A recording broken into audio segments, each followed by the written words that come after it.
Ya, selamat datang di channel saya Green Mombat. Di sini agak penuh ya karena gue habis beres-beres. Terus ya ditemenin sama Apun. Jadi sekarang berarti tinggal 4 hari sebelum Idul Fitri. Gue akan ngebahas soal mesin lagi ya. Bisa dibilang mirip seperti 3 pembahasan sebelum ini. 4, sorry. 1, 2, 3 karena gue baru lagi ngupload video tentang Pulsar 200 NS gitu ya. Jadi di 4 video ke belakang dan itu 3 video rangkaian ya. Ada part 1, part 2, part 3. Yang ini juga kayaknya bakal gue bikin sama. Gitu ya. Kali ini gue akan fokus tentang ignition and combustion timing ya, dan bentuk porting dari 2 tak gitu. Ini sekarang gue masuknya ke 2 tak. Nah, kalau sekarang gue tahu ya, maksudnya dalam mesin 2 tak itu ada berbagai macam jenis gitu ya. Jadi ada yang dia punya portnya cuma 1 gitu, maksudnya 1 tuh main port gitu loh. Jadi dari bawah tuh cuma 1 gitu, jadi cuma jenis ya biasanya 2 sih gitu. Jadi dua in, 1 out gitu kan. Ada juga yang punya secondary porting gitu ya, secondary intake gitu, kayak misalnya NSR, TZM, Ninja gitu, yang kayak gitu-gitulah gitu. Terus ada juga ya pokoknya macam-macam. Terus ada juga yang bentukan ininya, membrannya, penyuntikan airflow ratio, ada yang lewat crankshaft, ada juga yang lewat langsung cylinder block gitu, ada gitu. Jadi macam-macam, dan ini gue bikin yang lebih mudah untuk dijelaskan, dan ini bisa dikatakan secara umum ya, secara general seperti ini. Oke, jadi masih sama dengan yang kemarin, yaitu prinsipnya adalah fluida akan mengalir dari tekanan tinggi ke tekanan rendah gitu. Jadi itu nggak cuma berlaku di mesin 4 tak, sebetulnya itu adalah hukum fisika di apapun gitu loh. Jadi lu nggak bakal dapet yang namanya fluida itu mengalir dari tekanan rendah ke tekanan tinggi gitu, kecuali dia diaplikasikan gaya gitu ya, jadi energinya naik gitu. Tapi ya bukan itu maksud gua gitu. Jadi secara sederhana itu seperti ini ya. Ada gue gambarin agak lebih kompleks daripada yang kemarin karena memang perlu gitu. Yang pertama sebenarnya nggak perlu air filter sih. Jadi ada air box filter, terus kemudian di sini ada carburetor, kemudian harusnya bensinnya di sini, ya, tapi nggak usah ini anggap aja ada bensinnya ya. Terus kemudian ini ada membran atau harmonika, terserah lu mau nyebutnya apa gitu ya. Kalau misalnya yang benarnya itu adalah valve atau klep, sebenarnya sama aja. Valve itu adalah bahasa Inggrisnya dari katup. Jadi ada katup valve ya. Ya, kemudian ini gue gambarkan sebagai lubang transfer in. Ya, ini ada crankshaft, conrod, piston, businya nggak kelihatan. Kemudian ini knalpot gitu. Kenapa knalpot yang gini nanti gue bakal jelasin.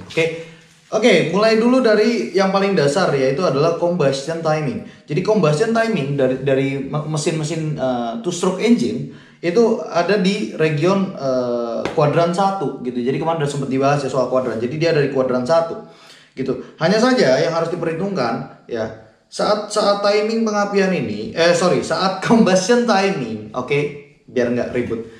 Saat combustion timing ya, dia harus mengukur lubang portingnya ini semana gitu loh. Kalau dia sudah melebihi ini, harusnya gambarnya lebih tinggi. Tapi fine. Ini gue salah. Iya, gue salah. Ini harusnya, ya udahlah ya. Gue malas ngegambarin. Tapi intinya adalah seandainya pada saat pembakaran, saat pembakaran atau combustion timing ya, itu ledakan sempurnanya itu masuk lewat sini gitu ya, atau ada di piston.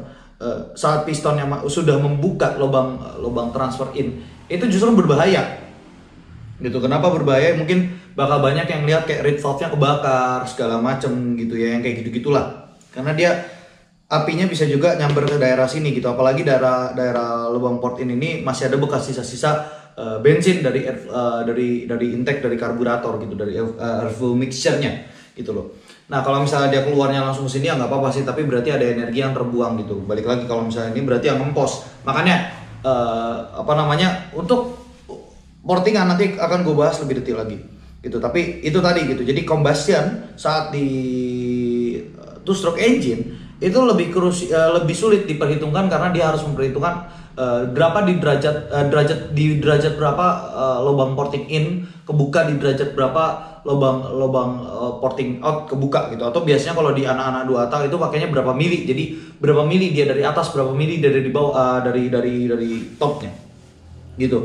Cuman kalau gue lebih senang pakainya ini gitu, karena kita pakainya yang universal aja, maksudnya yang di 4 tak juga dipakai gitu. Nah, perbedaannya pada mesin 4 tak itu jelas gak ada klep gitu ya, karena dia namanya two stroke. Two stroke berarti setiap putaran 6000 rpm berarti adalah 6000 ledakan.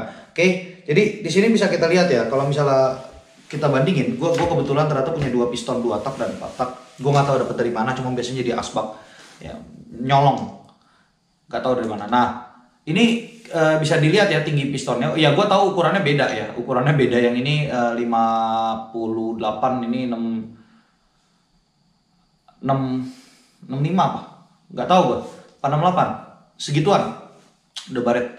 Jadi bisa dilihat dari tingginya gitu. Terus di sini nggak ada coakannya. Ya ini ada bekas coakan. Ini bekas ledakan sih, bukan coakan. Ini bekas ledakan. Jadi ini klepnya gitu. Sementara kalau di 2 tak dia nggak ada klepnya. Jadi pistonnya naik turun, dan kalau misalnya posisinya ini ada lubang transfer gitu ya, dia nah gitu kan, lama-lama dia nutup gitu, nutup lubang transfernya gitu. Makanya kalau porting mesin 2 tak kalau porting mesin 2 tak jangan terlalu tinggi, jangan terlalu rendah. Oke. Kemudian ada juga ignition timing. Kita akan bahas soal ignition timing, hampir sama dengan sebelumnya. Ignition timing tetap biasanya pada minus sekian TMA atau di kuadran keempat ya. Hanya saja di sini kita harus memperhitungkan delaynya gitu ya, sama sih konsepnya sama gitu, karena delaynya pada mesin 2 tak gitu ya. Kalau di mesin 4 tak dia ada toleransi sampai 40 derajat, di 2 tak itu enggak gitu loh, karena biasanya di kuadran 1 itu udah terbuka lubang porting gitu loh. Karena kalau misalnya lubang portingnya terlalu bawah ya itu terlalu berat gitu. Biasanya lubang porting itu ada di antara kuadran 1 sama kuadran 2 gitu. Bahkan untuk yang punya secondary porting berarti dia ada di kuadran 1 gitu. Jadi itu harus diperhitungkan, jangan sampai ignite-nya terlalu advance gitu loh. Ya walaupun di 2 tak sebenarnya kalau ignite-nya terlalu advance biasanya motornya jalannya balik gitu ya. Literally balik. Maksudnya ya mundur gitu loh, jalannya mundur. Jadi lo masuk gigi 1 terus lu gas, lu malah mundur gitu. That's quite funny. That's funny. Buat gue sih funny ya, tapi gak tau buat yang lain gitu ya. Funny tapi habis itu gue muat gitu. Jadi itu tadi. Nah terus kemudian soal intake gitu ya. Jadi intake dan exhaustnya 2 tak ini bisa dikatakan agak kacau ya. Jadi dia di hampir semua kuadran dia ada intake dan dia ada exhaust, karena dia pembakarannya itu selalu bersamaan gitu ya. Jadi di satu rotasi yang sama itu selalu ada pembakaran dan pembuangan yang menghasilkan pada kalau intake-nya tidak tertutup maka dia akan selalu masuk, kalau out-nya tidak tertutup maka dia akan selalu keluar gitu loh. Makanya gue bilang perhitungan pembakaran pada mesin 2 tak itu agak lebih kompleks di bagian combustion-nya. Jadi kita harus menghitung gitu loh. Makanya kalau orang yang udah biasa main di 2 tak terus kemudian main di 4 tak, maka akan bilang pengapian di 4 tak itu lebih simpel daripada di 2 tak gitu. Tapi sebaliknya kalau orang yang biasa main di 4 tak masuk ke 2 tak, ya jawabannya bisa dikatakan susah gitu kan main di enakan main di 4 tak gitu, karena ya gini, karena pengapiannya gimana. Jadi ada perbagian perbedaannya seperti itu gitu. Nah salah satu support ya untuk karena biasanya klepnya itu cuman ada di in, bukan klep ya, reed valve-nya itu cuma ada di in, yaitu di bagian sini ya.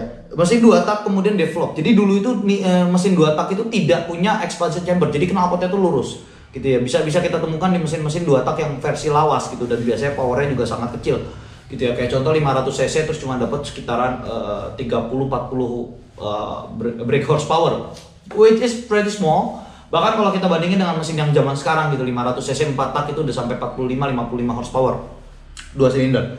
Nah ini ada yang namanya expansion chamber. Ini salah satu revolusioner dari mesin 2 tak gitu. Bahkan ada yang mengkategorikan kalau expansion chamber itu ada di pengaruhnya di sekitar 30% dari kinerja mesin gitu ya. Jadi dia bekerja seperti menahan gitu loh. Jadi karena udara dari sini tekanannya tinggi, kemudian mengalir mendekati tekanan yang rendah gitu ya. Terus kemudian saat udaranya itu, jadi kita masuknya ke dalam teori fluida lagi ya, kembali lagi ke fluida.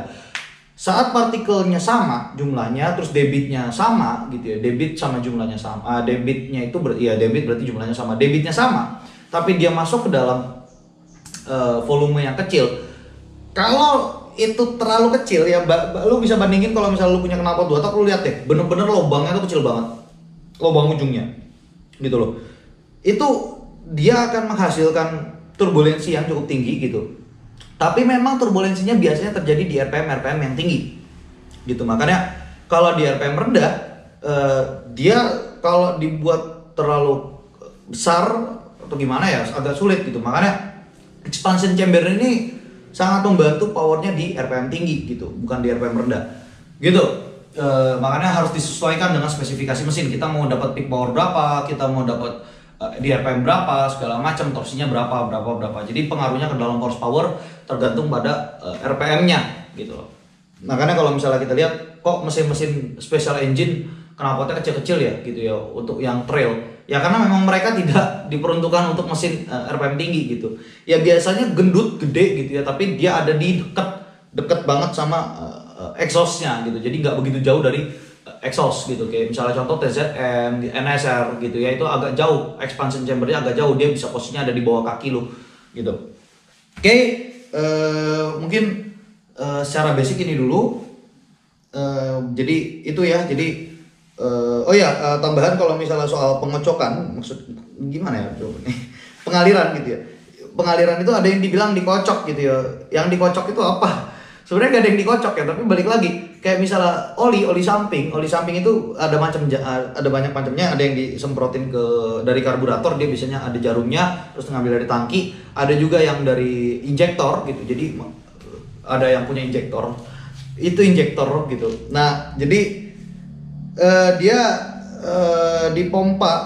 bukan dipompa ya, tapi ya balik lagi injektornya punya tekanan yang lebih tinggi, kemudian tekanan di bawah sininya itu di secondary chamber, bukan secondary chamber ya, gua bingung ya, tapi secondary pressure, tekanan kompresi kedua, pokoknya yang ada di bawah lah, yang di crankcase. Gua nggak tahu bahasa mekaniknya di sini tuh apa, tapi gua taunya itu pokoknya tekanan di bagian bawah sini. Jadi tekanannya itu, jadi pasti ada ruang kan. Jadi pas crankshaft itu muter dia ada ruang gitu ya. Makanya gue gambarinnya di sini ada ruangnya gitu. Padahal kalau misalnya lu lihat crankshaft 2 tak yang udah cukup tahun 2000 ke atas tetap bulat gitu. Tapi kalau lu lihat dalemannya di sini ada kayak selaknya.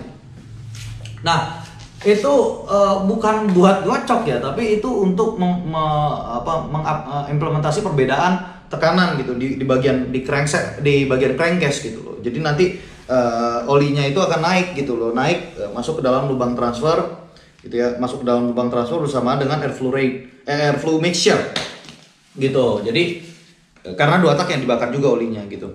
Nah biasanya gitu ya, ada yang sampai mengecilkan, itu sebenarnya nggak salah gitu loh, dia mengecilkan itu gitu, karena berarti efisiensi dari pelumasan juga penting gitu buat kinerjanya gitu. Ada juga yang sampai ditambel gitu ya, pakai metal gitu ya crankshaftnya.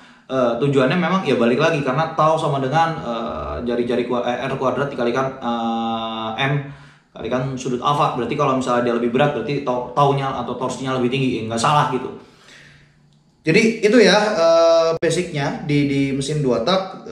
Sebenarnya simple, tapi pembahasan kesananya panjang. Untuk video setelah ini gue bakal ngebahas seputar sama ya pengapian dulu. Gue bakal bahas soal kayaknya enakan porting dulu deh. Jadi ini gue balik. Jadi kalau yang ini gue bakal bahas soal lubang porting, setelahnya baru pengapian, baik itu ignition timing atau combustion timing. Sekian dari gue, Green Wombat out.